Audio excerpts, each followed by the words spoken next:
कैसे हैं आप सब लोग। सीटेट की ये आपकी तीसरी क्लास होने वाली है। अब हम कंटेंट पर आ गए हैं। आज जो है हम बहुत महत्वपूर्ण जो है विषय पर चर्चा करेंगे, सीटेट में गणित विषय पर। देखिए, जो शिक्षण के विषय हैं और जो सीडीपी है वो हम गणित के बाद पढ़ेंगे। गणित इसलिए मैंने चूज किया है कि अभी थोड़ा टाइम है, अभी हम लोग हल कर सकते हैं सवाल। और अगर मैथ में, अगर आप सीटेट के मैथ में 15 सवाल आते हैं और 15 का 15 नहीं कर पाते हैं तो आप भी जान लीजिए कि आपका अच्छा स्कोर कभी हो नहीं सकता, क्योंकि सीटेट का जो मैथ्स है वो बहुत आसान होता है। और मुश्किल से जान लीजिए कि 15 से 20 क्लास में पढ़ाऊंगा, छोटे छोटे वीडियोस होंगे और आपके सारे के सारे सवाल सही होंगे, इसमें कोई संदेह नहीं है। आज एक सवाल जो हर बार परीक्षा में आता है उससे संबंधित हम चर्चा करेंगे, जिसको टॉपिक को जो हम कहते हैं स्थानीय मान व जातीय मान।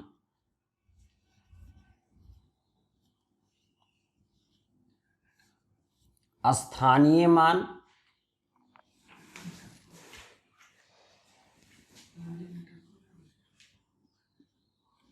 और एक होता है जातीय मान। जातीय मान को ही कभी कभी हम अंकित मान भी कहते हैं। चाहे जातीय मान कहा जाए और या जातीय मान को हम कह दें अंकित मान। तो पहले नाम समझ लीजिए, अंकित मान। अब देखेंगे, जरा इसको हम समझने का प्रयास करेंगे कि पहले संख्याएं। देखिए, अगर आप मैथ से हैं तो मैथ आपके लिए कोई बहुत बड़ा विषय नहीं है, लेकिन अगर मैथ शुरुआत से नहीं रहा है तो आप बेसिक बिल्कुल यहाँ पढ़ाऊंगा।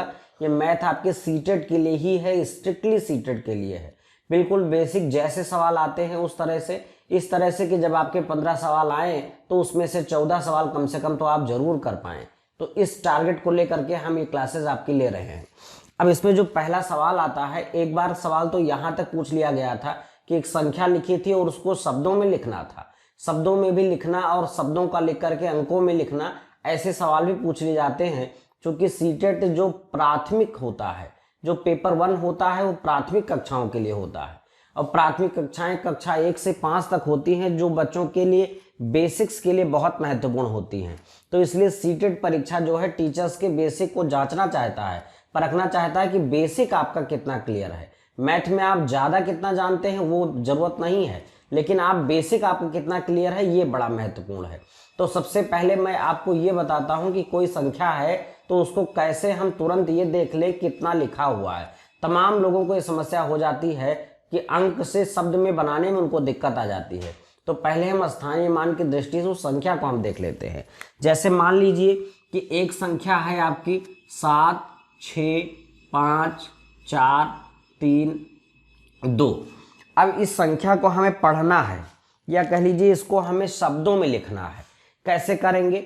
तो आप ही जानिए कि हम लोग जनरली जो है ऐसे इकाई, दहाई, सैकड़ा, हजार, 10,000, लाख करने लगते हैं। इसी वजह से गलती होने की संभावना होती है। आप पहला काम क्या करें, पहले इसमें कामा लगाएं। तो पहला जो कामा लगेगा 1 2 3 अंक के बाद पहला कामा लगता है, और इसके बाद जितना भी कामा लगता है सब 2 अंक पर लगता है। तो 3 अंक पे कामा लगाया, फिर 5 और 6 इसके बाद हमने इस पर कामा लगाया। अब हम देखते हैं कि हमारे संख्याओं का 3 ग्रुप बन गया। ये लिखा है 432। जब इसको पढ़ें तो इसको ढक लें। 432 ये कितना लिखा है कामा के बीच में? 65। ये कितना लिखा है? 7। तो यहाँ सैकड़ा तक होता है, ये हजार है और ये लाख है। तो ये संख्या क्या हो जाएगी? इस संख्या को हम लिखेंगे 7 लाख कितना हजार? 65,000। 7 लाख 65,000 और कितना? 432।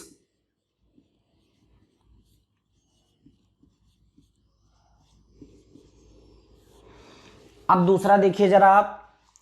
जैसे मान लीजिए लिखा है 8 0 0 7 9 6 5 3। ये संख्या आपके सामने लिखी है। इसको हमें किस में लिखना है? शब्द में लिखना है। तो शब्द में लिखने के लिए पहला काम क्या करेंगे? कामा लगाएंगे। पहला कामा कितने अंक पर? 3 अंक पर। फिर सारे कामा 2-2 अंक पर। अब यहाँ देखिए, यहाँ पहला जो ग्रुप है वो सैकड़ा तक है। सैकड़ा के बाद इधर क्या होता है? हजार होता है। हजार के बाद क्या आता है? लाख आता है। लाख के बाद क्या आता है? करोड़ आता है। तो करोड़ वाले ग्रुप में कितना लिखना, अगर आप करोड़ वाला देख रहे हैं तो आप ढक भी सकते हैं 8 करोड़, तो क्या हो जाएगा 8 करोड़।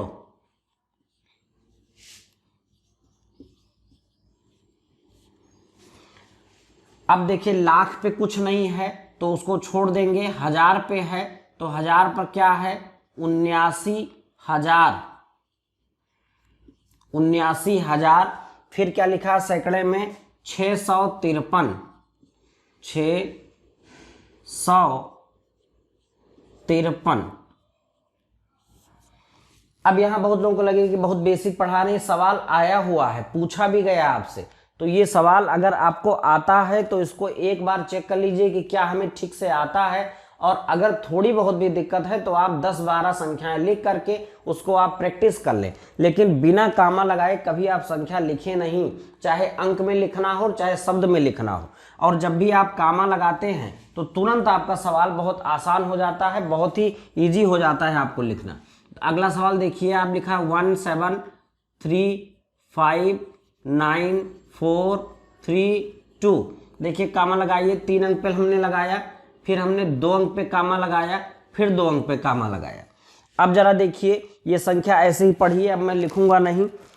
यहां तक सैकड़ा हो गया, ये जो ग्रुप है हमारा ये 1000 का है, तो इसको हम क्या लिख दें, हाँ लिख दें, यहाँ पर क्या लिख दें, ला लिख दें, और यहाँ क्या लिख दें, का यानी करोड़। तो करोड़ 1,73,59,432 इसको हम कहेंगे। दूसरी संख्या हम यहां लिखते हैं 1,9,8,7,5,6,3,2,1। अब इसको जरा देखिए, पहले कामा लगाएंगे 3 अंक पर, फिर 2 अंक पर, फिर 2 अंक पर, तो ये सैकड़ा हो गया, ये वाला 1000 हो गया, ये वाला क्या हुआ लाख हो गया, ये वाला करोड़ हो गया। तो करोड़ के स्थान पर कितना लिखा है 19, यानी 19 करोड़ हो गया, 87 लाख हो गया, 56,000 हो गया, 321 हो गया। तो इस तरह से संख्याएं में जल्दी से हम शब्द में लिख पाएंगे और गलती होने की संभावना बिल्कुल कम हो जाएगी। दूसरा सवाल हम देखते हैं, तो 8 है, 7 है, 9 है, 0 है, 5 है, 3 है, 4 है, 2 है, 7 है, और एक संख्या और ले लेते हैं 8। अब देखिए 3 अंक पे लगाया कामा, फिर 2 पर, फिर 2 पर, फिर 2 पर, तो ये सैकड़ा तक हो गया, ये आपका 1000 हो गया, ये आपका लाख हो गया, ये आपका करोड़ हो गया, और ये आपका जिसको हम अरब कहते हैं। कई ऐसी हिंदी में अभी संख्याओं का एक पैटर्न चला है कि करोड़ के आगे नहीं लिखते, लेकिन हम यहाँ ऐसा नहीं कर रहे हैं, अरब तक मान लें। तो 8 अरब 79 करोड़, और 05 को कितना पढ़ेंगे 5, यानी 5,34,278। तो इस तरह से अगर कोई संख्या लिखी हुई है तो हम उसको कैसे लिख सकते हैं, शब्दों में लिख सकते हैं। मैंने यहाँ पर कहीं पर भी आपको अभी स्थानीय मान नहीं बताया है, केवल शब्दों में लिखना कैसे है इसलिए बताया है, क्योंकि ये परीक्षा में कभी कभी पूछा जाता है। तो आप 4-6 संख्याएं लिख करके प्रैक्टिस कर लीजिए, एक सवाल आएगा तो आपका कभी गलत नहीं होगा इससे। चलिए अब हम देखते हैं कि स्थानीय मान और जातीय मान का क्या कॉन्सेप्ट है। स्थानीय मान क्या होता है और जातीय मान क्या होता है। किसी संख्या के 2 मान होते हैं, एक को हम कहते हैं स्थानीय मान और एक को कहते हैं जातीय मान। तो पहले हम इनमें अंतर करते हैं कि स्थानीय मान क्या है और जातीय मान क्या है, इसको जरा समझने का प्रयास करिए। तो एक मान संख्या का होता है स्थानीय मान और एक होता है जातीय मान। स्थानीय मान को इंग्लिश में हम कहते हैं PLACE, प्लेस वैल्यू, और जो जातीय मान या अंकित मान होता है उसको बोलते हैं फेस वैल्यू। अब जरा इसको थोड़ा सा समझने का प्रयास करिए। अब देखिए किसी संख्या के 2 मान, एक को हम कहेंगे स्थानीय मान और एक मान होता है जातीय मान। इसको जरा हम समझें। जो स्थानीय मान है वो उस संख्या का वह मान है जो उसके स्थान के कारण है। जैसे आप ये समझिए कि जैसे कोई जज है, तो जज जब चेयर पर बैठता है, अपनी कुर्सी पर बैठता है, तो उसके पास जो पावर्स आ जाती हैं वो क्यों आती हैं, वो पावर्स इसलिए आती हैं क्योंकि वो उस स्थान पर बैठा है। अगर वो उस चेयर पर ना बैठा होता तो क्या उसके पास उतनी पावर्स होती, जबकि जज भी हम लोगों की तरह ही इंसान ही होते हैं, लेकिन उनका स्थान जो है वो दूसरा है, इसलिए उनका मान भी ज्यादा है। तो स्थान के कारण जो मान होता है, जैसे एक ही व्यक्ति होता है, कोई पता चल रहा है कि कहीं पर सफाई कर्मचारी है, उसका मान कुछ दूसरा है, कोई पता चल रहा है कहीं पर अध्यापक है, उसका मान दूसरा है, कहीं कोई पता चल रहा है एसडीएम है, उसका मान दूसरा है, कोई डिस्ट्रिक्ट मजिस्ट्रेट डीएम है, उसका मान दूसरा है, कहीं पर कोई प्रधानमंत्री है, मुख्यमंत्री है, कोई मंत्री है, सबके मान अलग अलग हैं क्योंकि सबके स्थान अलग अलग हैं। तो स्थान के कारण जो मान होता है उसे ही हम क्या कहते हैं, संख्या का स्थानीय मान। जिस स्थान पे संख्या बैठती है उस स्थान के कारण संख्या का जो मान होता है उसे हम कहते हैं उस संख्या का स्थानीय मान। अब जाहिर सी बात है कि सबके स्थानीय मान में परिवर्तन हो सकता है, तो एक चीज पहले याद करिए कि स्थानीय मान में क्या होता है, परिवर्तन होता रहता है, यानी किसी संख्या का स्थानीय मान नियत नहीं होता है, जैसे जैसे स्थान बदलेंगे वैसे वैसे उसका मान बदलता चला जाएगा। अब जातीय मान क्या है, जातीय मान कह लीजिए कि बिल्कुल फंडामेंटल है। जैसे मनुष्य जो जाति है, हम कह रहे हैं कोई प्रधानमंत्री हो जाए, कोई राष्ट्रपति हो जाए, तो क्या वो मनुष्य नहीं रह जाएगा, मनुष्य ही रह जाएगा ना, मनुष्य की जाति कभी नहीं बदल जाएगी। क्या आप मनुष्य जाति से किसी दूसरी जाति में चले जाएंगे? तो जो जातीय मान होता है वो नियत होता है, या कह लीजिए अपरिवर्तित होता है, एक ही होता है। तो जातीय मान में कोई परिवर्तन नहीं होता है, जबकि स्थानीय मान प्रत्येक संख्या के परिवर्तित होता रहता है। तो जातीय मान क्या हो गया, अपरिवर्तित हो गया। एक छोटा सा उदाहरण लीजिए कि एक पत्थर है, अब उस पत्थर को उठाया जाए और किसी मंदिर पर रख दिया जाए, तो मंदिर पर रख देने के बाद उसका स्थानीय मान काफी ज्यादा बढ़ जाता है। लेकिन अगर उसी मंदिर पर जो पत्थर रखा है, उसी पत्थर को अगर हम पूछे बिल्कुल निरपेक्ष होकर के, अलग ले जा करके आपसे कि ये क्या है, तो आप पत्थर ही बताएंगे और कुछ नहीं बताएंगे। क्यों? क्योंकि उसकी जाति जो है वो तो पत्थर की ही रहेगी। तो जातीय मान यानी फेस वैल्यू या अंकित मान किसी संख्या का वही संख्या होती है, और जबकि स्थानीय मान हम स्थान देख करके निर्धारित करते हैं। अब जरा देखिए, एक संख्या हम लेते हैं कि जैसे एक संख्या हमने लिया है 4, 7, 5। अब 4, 7, 5 यानी 475 में 5 का देखते हैं हम स्थानीय मान। तो स्थानीय मान 5 का, चूंकि 5 किस पर है, किस स्थान पर है, पहले स्थान को हम लोग दाहिनी तरफ से कौन सा स्थान कहते हैं, इकाई। तो इकाई का मतलब होता है 1, यानी 5 गुणे 1 बराबर 5। ठीक। अब अगर हम इस 5 का जातीय मान पूछें तो जातीय मान 5 का 5 ही रहेगा। अब दूसरी संख्या जरा देखिए, इसको हमने लिखा 4, 5, 7, 457।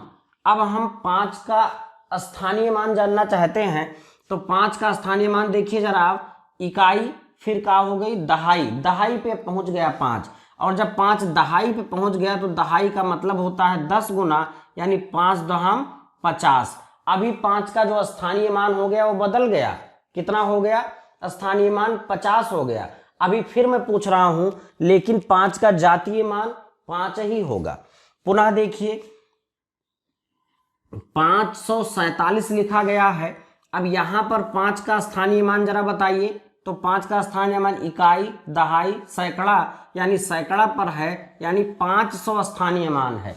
लेकिन अब यहां पर 5 का जातीय मान पूछा जाए तो जातीय मान क्या होगा, 5 होगा। यानी जातीय मान जो फेस वैल्यू है वो किसी संख्या की कभी नहीं बदलती। अब यहां पर देखिए कि किसी भी संख्या का जातीय मान या अंकित मान बताने के लिए कोई संख्या में लिखा होना बड़ी संख्या में जरूरी नहीं है, लेकिन कंफ्यूज करने के लिए वो आपसे ऐसे सवाल पूछेंगे कि बताइए कि 4157 में 4 का जातीय मान, यहां वो आपसे पूछेंगे कि 4 का जातीय मान कितना होगा। तो जातीय मान पूछे तो उससे कोई मतलब नहीं कितना होगा, 4 ही होगा। लेकिन अगर इसी का पूछ ले, स्थानीय मान पूछ ले कि स्थानीय मान बताइए, तो स्थानीय मान क्या हो जाएगा, तो स्थान देखिए कौन सा है, इकाई, दहाई, सैकड़ा, हजार, यानी 4 को कितने से गुणा करेंगे, 1000 से गुणा करेंगे, तो इसका जो है स्थानीय मान आएगा 4000। अब जब हम ये सीख जाते हैं कि स्थानीय मान और जातीय मान निकाले कैसे। अंकित मान को ही हम जातीय मान कहते हैं, ये आप ध्यान रखिएगा। अंकित मान तो जब हम ये सीख जाएंगे तो इसके बाद वो इतना सीधा नहीं पूछता है।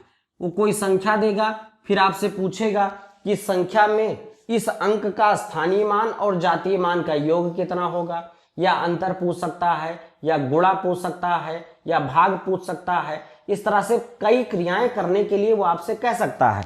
लेकिन जब आप जातीय मान और स्थानीय मान निकाल ले जाएंगे तो आपको सवाल हल करने में कोई दिक्कत नहीं होगी। उदाहरण के तौर पर मैं आपसे कुछ सवाल जो है आपके सामने यहाँ हल करवाऊंगा जो सीटेट परीक्षा में आए हुए हैं। तो इन सवाल को आप हल भी करेंगे और इसका पीडीएफ जो है हमारे टेलीग्राम ग्रुप पर भी पड़ा रहेगा। 10 सवाल हैं महत्वपूर्ण, ये आप घर पर लेकर के वहां से सॉल्व भी कर सकते हैं सवाल। चलिए तो सवाल सॉल्व कर लेते हैं।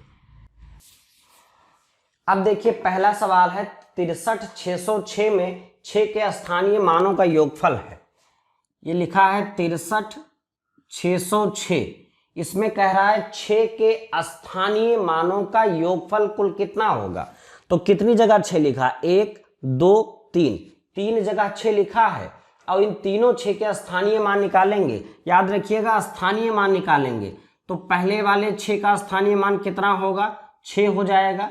दूसरा वाला देखिए जरा, इकाई दहाई सैकड़ा यानी 6 गुणे 100 बराबर कितना हो जाएगा, 600। और लास्ट वाले का क्या होगा, तो इकाई दहाई सैकड़ा हजार 10,000 यानी 6 के बाद 4 जीरो लगा देंगे। 10,000 से गुणा करवा देते हैं क्योंकि आपको वहां भी एक तरह का सवाल और बताएंगे तो वहां ये दिक्कत नहीं आए। तो ये आपका हो गया 60,000।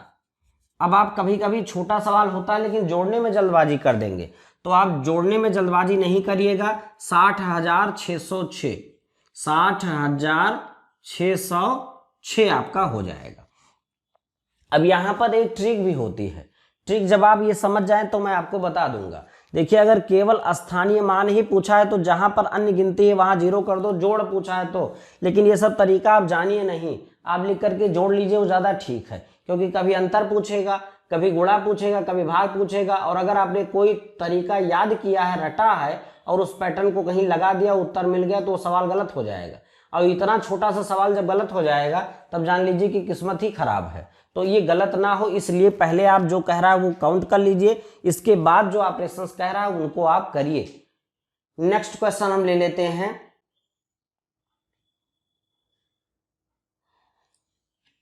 संख्या दिया है 1 2 3 4 5 में 3 के स्थानीय मान तथा अंकित मान में अंतर। दूसरा सवाल, ये पहला सवाल था हमारा। दूसरा सवाल देखिए 1 2 3 4 5, इनमें कह रहा है जो 3 का स्थानीय मान है और 3 का जो अंकित मान है उसका अंतर कितना होगा। तो 3 का स्थानीय मान जरा हम पहले निकाल लें। तो हम पहले प्लेस वैल्यू निकालेंगे। प्लेस वैल्यू कितनी होगी, 3 गुणे इकाई दहाई सैकड़ा 100 से गुणा कर देंगे, कितना हो जाएगा, 300 हो जाएगा। अब इसका हमें फेस वैल्यू चाहिए, तो इसी 3 का जो फेस वैल्यू होगा वो आप जानते हैं कितना होगा, संख्या देखने की जरूरत ही नहीं है, कितना होगा, 3 ही होगा। और इनका अंतर चाहिए, अंतर मीन्स बड़े में से छोटा घटाएंगे। 300 में से 3 घटा दिए तो कितना हो जाएगा, 297। अब 297 जिस विकल्प में हो वो विकल्प आप उत्तर के रूप में चूज कर लीजिए। अगला सवाल देखते हैं। एक सवाल है कि 70,560 में 5 और 6 के स्थानीय मानों का गुणनफल है। 70,560 70560 में 5 और 6 के स्थानीय मानों का गुणनफल निकालना है। तो 6 का स्थानीय मान जरा देखिए, तुरंत बता देंगे, बाप 60 हो जाएगा। और 5 का स्थानीय मान देखिए 500 हो जाएगा। इनका क्या करना है, मल्टीप्लिकेशन करना है, गुणा करना है। गुणा कर लीजिए, 5 छक 30 हो गया और 2 जीरो यहाँ का और 1 जीरो यहाँ का, 3 जीरो यहाँ हो जाएगा। 30,000 आपका उत्तर हो जाएगा। तो इस तरह से बहुत आसान सवाल होते हैं, सब कोई दम नहीं होता है। लेकिन ये सब सवाल अगर गलत हो जाते हैं तो जान लीजिए परीक्षा में आप बहुत पीछे चले जाते हैं। हाँ, इसके बाद एक सवाल जरा देखिए। एक सवाल ये थोड़ा सा टेक्निकल बनाया है। सवाल जरा देख लीजिएगा, 15,201 में 5 का स्थानीय मान, तो पहले हम यही कर लेंगे कि 15,201 में 5 का 15,201 में 5 का स्थानीय मान, तो 5 का स्थानीय मान निकाल लीजिए, कितना हो जाएगा, 5,000 हो जाएगा। अब इसमें देखिए जरा 2,659 में 6 का स्थानीय मान, तो 6 का स्थानीय मान हो जाएगा 600। दोनों को जोड़ना है, चूंकि प्लस का साइन लगा है तो हो गया 5600।